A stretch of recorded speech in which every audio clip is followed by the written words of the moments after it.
Yo, this is definitely not the fourth time I'm recording this video. So, yes, I moved to Japan. I moved to Japan about a week ago, and you're probably wondering why. There's so many things about Japan that are wrong. The yen is going down. It just fell from the third world largest economy to the fourth world largest economy. The workforce is terrible. Japanese people are nah. When you want to, whenever you express even a small amount of interest in Japan, people are gonna go out of their way to tell you such and such about Japan, why it's bad. It's kind of weird. You would move to some other country and they're like, oh, great for you. Like, it ends there. But for Japan, it's always just like, anyway, biggest question on your mind right now is probably, why did you move to Japan? And to answer your question, it's because I could. I am a 21-year-old university student. I don't have any responsibilities. I don't have a girlfriend. I don't have anything that's tying me down. So I was like, you know what? I may as well move. I was given the opportunity by my university to be able to come to Japan. And so I'm here. I've always wanted to go here. So I thought, why not? Even before this, all of the content creation 4 years ago, I wanted to actually go to a Japanese university, but it didn't happen, obviously, because of COVID. I couldn't actually go to Japan. So I kind of scrapped that idea. 4 years later, I managed to make my dreams come true. You're also then probably wondering, why do I like Japan? Pretty simple. I mean, I used to be best friends. I am still best friends with this Japanese guy from Kobe. We met when we were young and we were neighbors, and he taught me a lot about Japanese culture, and he loved Japan so much that he shared it with me, and I ended up loving Japan just as much. And so ever since I was young, I've always wanted to come to Japan. It's been my dream, and I know that sounds kind of like a weeby thing, but Japan's awesome, and I've been here for a week, and it has not disappointed me. Your next obvious question is probably, what am I doing in Japan, and how did I even get here? So I go to university in Australia, and they offered me an exchange. Like I said before, they offered me to do exchange here for 1 year and 3 months. So I'm gonna be here for a while, although it's not too long, but it's not too short either, which is crazy. I basically signed a bunch of papers and I'm here. So yeah, that's how I ended up in Japan, basically. Oh, and I also probably forgot to mention that I live in Tokyo right now. So yeah, I live in Tokyo for those that are curious. And yeah, for most of you guys that are watching this, you guys are probably around my age, 21, 18, maybe even younger. And you're probably wondering, what is it like to move to Japan? And I know I've always wondered the same thing. I used to be the guy who was watching videos on YouTube, wondering what it's like. What are the houses like? What is it like to set up? And so I'm gonna tell you guys what it's like. It is hell. No, I'm joking, but it is pretty stressful. It's pretty stressful because you need 3 things to live in Japan. You need your zairyu, which is a residence card. You need your phone number, and you need a bank account. More on that bank account thing later. So when I arrived here on Monday. I arrived here on Monday last week, which was the 4th of March. So I've been here for about a week. And let me say this, it has been the most busiest week of my life. It wasn't necessarily stressful, more so busy. And I kind of made it busy for myself because I wanted to get everything done as fast as possible. And I was able to do it within a week, but I was still tired by the end of it. Normally the people who make the videos of like, I moved to Japan, they usually say like, oh, I'm set up like a month later, then they make the videos. Then there's me who makes the video like a week later after he's landed. So moving here, I landed here on Monday. The first thing I did was to set up my zairyu. And you get your zairyu when you land in Japan at the airport, but you need to register your address, which is the most important thing. Otherwise, your zairyu is kind of useless. So that's the first thing I did. I went to the city hall, and my gosh, was that stressful. Basically, the reason why it's stressful is because I don't live in Tokyo right now. I live in Saitama. It is not easy living in Saitama because nobody speaks English in Saitama. I had a bit of a rough first day trying to figure out what the hell was a kenko hoken and the pension ships and all that. There were words that they were saying to me that I didn't even know in English, right? So It was a bit tough, but I managed to push through it and I did it. It wasn't so bad. It took 2 hours to sort out, but all things considered, it wasn't that bad. I think 2 days later, I went to go set up my phone number. And honestly, when I was going into the phone number thing, I thought it would be really stressful because in my head, I thought I had to sign all these papers, blah, blah, blah, blah, blah, blah, blah. And, my real estate agent, he just told me, oh, you just go there and get your phone number. And I was like, oh, okay. And then I just went there and said, hey, I want a phone number. And they're like, oh, just pick here. I'm like, oh, okay. And then I picked one and then they did it for me. It was honestly that simple. You just need your card and then boom, you're done. You don't even need a Japanese bank account. You just pay for it with your own card. So that was pretty easy. That took like less than an hour. The final boss though was pretty crazy, which was the bank account. Dear God. Oh, fuck. I won't say the name of the bank because defamation laws here are a thing.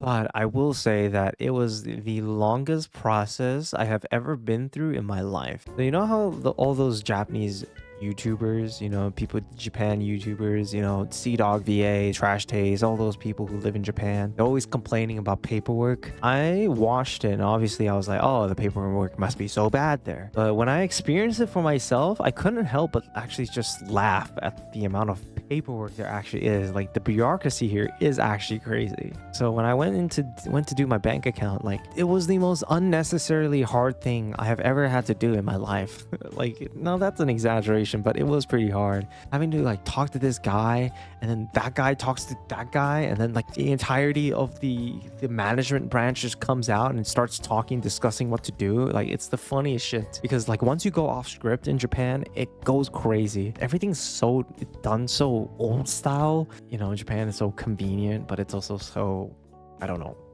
not convenient at the same time, which is kind of funny in my opinion. Despite it being hard and the language barrier, I'm not perfect at Japanese. Let me be real with you. I'm like, when I came here I realized how much I sucked. Like it's not that bad. And yeah, I was really tired on this. By the end of the week, I had a good time. I wish I could just live here longer, 2 years, 3 years, going out, eating some good food, finding these really cute cafes, just to chill. There's a lot of small things in Japan to appreciate. And there's one story I want to tell you guys where I went out to meet a friend I met on Twitch. I stream on Twitch, by the way, twitch.tv/Yoshihiko. Put a link up here. Boom, go follow me. I met a friend named Lucy. You guys may know her. Here's her channel. I don't know. I might put it over here. She and I met in Shinjuku for some dinner. We had some bomb-ass Osaka food. After that, we headed out of the restaurant and to the station. As we were walking towards, the station, I happened to look down while we were walking and I noticed the biggest puddle of puke I've ever seen in my life. Okay, trigger warning, sorry. And I had to grab Lucy by the shoulder, say stop, because she was about to step in it, right? Dude, Shinjuku is so grimy and gross and so like chaotic at the same time. Like Shinjuku is definitely something else. A lot of crazy things have happened to me here in Japan and it's barely been a week. I feel like I've lived here for 6 months more than a week, right? Like it really feels like I'm having the adventure of a lifetime right now, and I couldn't be more happier. You guys are probably also really curious about, the content here. What am I going to do on this channel? What am I going to do about Twitch? I stream on Twitch, by the way. Go follow. I love Genshin, and I love Japan. So I thought to myself, why not I combine the two about living in Japan and Genshin and just combine the two to see how that will go. So I think I'm going to focus on Genshin and be a Genshin YouTuber and also be a Japan YouTuber at the same time. And of course, if you guys want anything if you want to see anything, if you're curious about anything about life here, feel free to leave a comment down below about what you want to see. I'm going to also, of course, continue streaming, streaming something I'm passionate about. I love live streaming. Hopefully things go well for my streaming and, YouTube. I really enjoy this. So also you probably have noticed now that, my camera looks really good. Yeah, I bought a new camera as well because it's been my dream to buy a camera, but not in Australia because it's way too expensive. I think to close out the video as well, I think I'll give you guys a little bit of a room tour because I'm not going to live here for long. This is my temporary stay. This is a temporary apartment that I booked. I'm going to leave this place anyway. relatively soon, so I may as well give you guys a little tour. Never done a tour before, so I hope you guys enjoy it. So I'm just gonna cut. I don't know what to do. All right, we're gonna get into a room review real quick. And I'm at my front door now, so I'm just gonna turn around and then show you guys what it's like to live in a little Japanese apartment. Woo! So here's the front, and those are my those.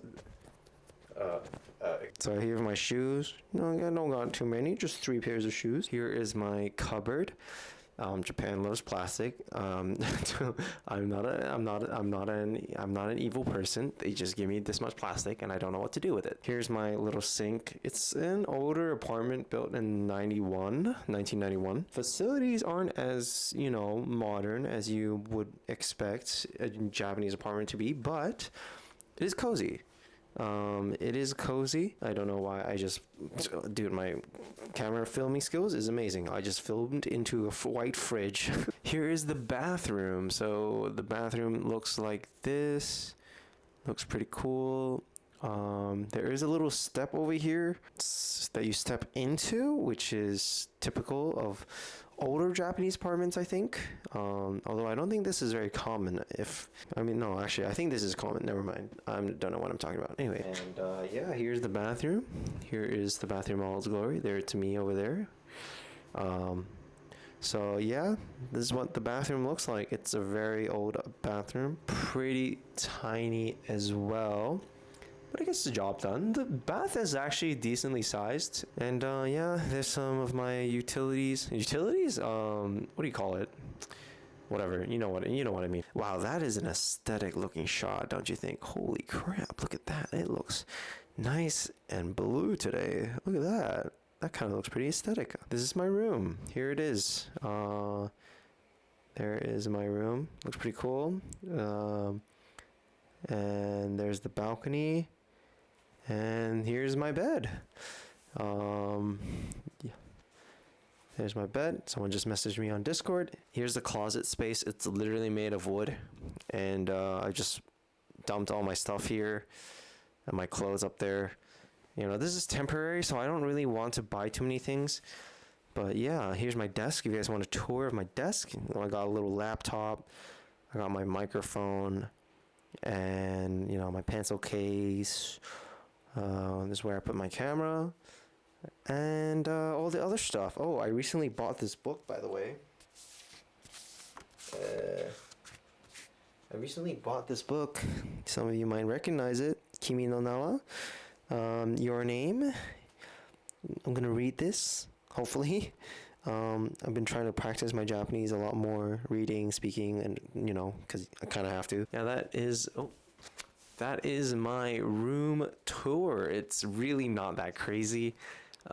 It is the most basic apartment you could probably... It's probably the most basic apartment you could think of. But it's cozy, you know? It does get chilly, but I have a little aircon up here. Right here. So, it's not that bad. And, yeah, I don't know what else to really say. It's a room. It's a room. I'm so bad at this. I don't know. This is my first time doing this kind of stuff. So, yeah, I hope you guys enjoyed the little room tour. So yeah, guys, there's my room tour, and I hope you guys enjoyed the video. Yeah, here's to Japan, and here's to potential amazing adventures. So guys, if you did enjoy the video, feel free to subscribe, as well leave a like on this video. I would really appreciate that. And of course, leave a comment down below if you guys have any questions about Japan. I might answer them in the comments, or I might just answer them in the video. You know, make a video out of your comment or something like that. I don't know. But yeah, leave a comment down below if you feel like it. And yeah, I'll see you guys in the next video. Take care.